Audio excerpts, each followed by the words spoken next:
Hey, what's up everybody? It's LeeLos, and today we're talking about the legendary greatness of Rickson Gracie. And guys, stay steady in the pursuit of your dreams and goals. You're made to win, you're born for greatness, and I really believe in you guys. Keep up the great work each and every day. Rickson Gracie is literally a living legend. He's pretty much the Yoda of jiu-jitsu in our actual world. He's pretty much Yoda. His jiu-jitsu is just absolutely incredible. He whooped everybody using just jiu-jitsu. In his prime, he was so good at jiu-jitsu that he would go to jiu-jitsu tournaments and barely felt any excitement from them because he would effortlessly defeat everybody. It's like relative to someone like Gordon Ryan today. But not only that, Rickson Gracie and his whole family, they are almost entirely responsible for evolving UFC into what it is today. Pretty much nobody knew what jiu-jitsu was. Nobody knew how to ground fight pretty much whatsoever. When the Gracies entered into the first UFCs, they beat everybody with just jiu-jitsu. That was all they had, just jiu-jitsu, and they whooped everyone. A little bit after that, people started realizing, oh wow, we need jiu-jitsu. And now when you look at UFC, everybody knows jiu-jitsu. If you don't know it, you're just gonna lose terribly. One of the most legendary things about Rickson Gracie in particular was that he was one of, if not the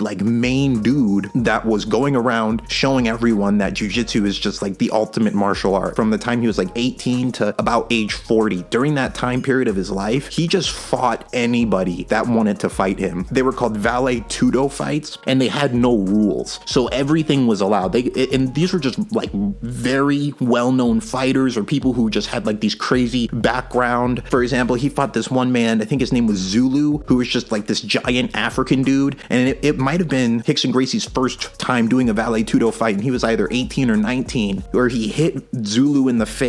Zulu spat out a tooth, and Rickson, he was thinking that after he spat out his teeth, that guy would want to give up, but Zulu didn't. It just like made him more angry, and he kept fighting. And Rickson was like, that scared him, that people were this intense in the fights. But Rickson went on to keep fighting, and he actually defeated Zulu. And the crazy thing about what Rickson did in these vale tudo fights is he fought 400 times and never lost. And these were 400 fights of just anything goes, no rules whatsoever. It was insane, insanely dangerous. And like, can you even imagine what that would be like? Like, you're just living your life and you know that everyone who's a fighter wants to beat you up and prove that they can defeat this undefeated man. And he lived his life like that for like 20 plus years and just constantly fought anyone who wanted to fight him, and he beat everybody. It's like that kind of thing has not been done since him. Just to be a guy who says, hey, anyone in the world who wants to fight me, come fight me. And weight classes didn't matter. He would fight people who were way bigger than him, anything. And he just did that for year after year after year and just beat everybody using just jiu-jitsu. So it shows that jiu-jitsu, like, if you're just looking at one martial art, it's the most powerful one if you're just going to learn one martial art. And Rickson also, he expresses this, that sport jiu-jitsu is different than self-defense jiu-jitsu. Because a lot of people just do sports jiu-jitsu and think that they have strong self-defense skills. It does make you more athletic, and it does teach you some more chokes and things like that. But Rickson, he states this, that it's very different to do jiu-jitsu against somebody who's just grappling you versus doing jiu-jitsu against someone who wants to like punch you and kick you. It's completely different, and the techniques change. There's like self-defense jiu-jitsu, and the Gracies are very famous for teaching that. And then there's sport jiu-jitsu when you're just doing jiu-jitsu against another jiu-jitsu practitioner. So those are two different things, and it's important to understand that, so that way people who are doing self-defense jiu-jitsu understand, they know real self-defense, and people who are just doing sports jiu-jitsu understand that there's more things that you have to learn if you actually want to be confident in terms of self-defense. But Rickson Gracie, he mastered like the self-defense jiu-jitsu art and fought anyone that was willing to fight him, and he did that 400 times, and he just constantly stayed in excellent shape for like decades, so that way he'd be able to fight anyone. And he was like proving the beauty of his family's martial art, and he was just living his life like that. And he's pretty much like a samurai, dude. Like the way he goes through life, the way he thinks about things, he's like a samurai. One of the best things you can see to learn a lot about him is if you watch the documentary called Choke.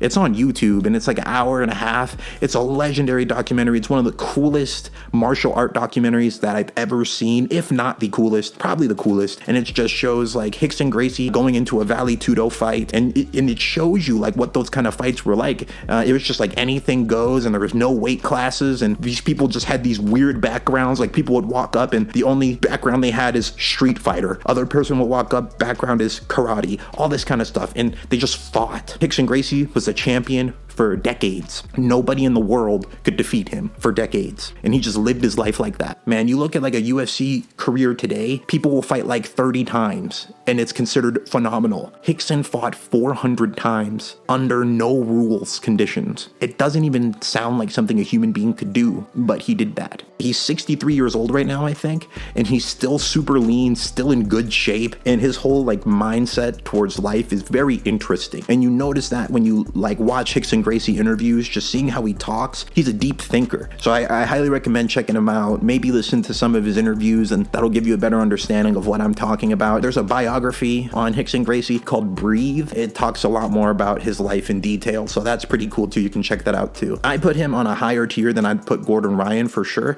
because he's done way more legendary things. Gordon Ryan, he grappled a bunch of grapplers. Rickson Gracie also grappled a bunch of grapplers, but then fought 400 people with no rules and beat them all. It's just, it literally sounds insane. I'm pretty sure they put Rickson Gracie in Baki the Grappler too, which is awesome.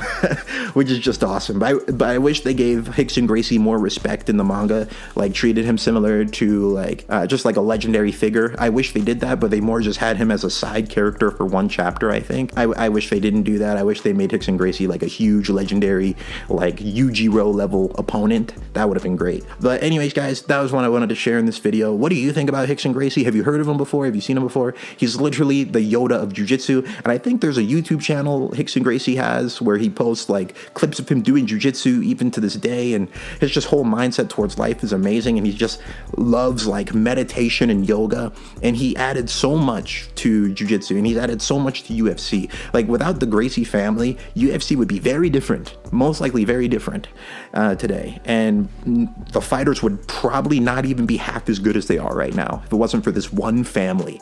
And Rickson Gracie was just the best fighter of the family, and really just an amazing human being in terms of what he's been able to accomplish with martial arts.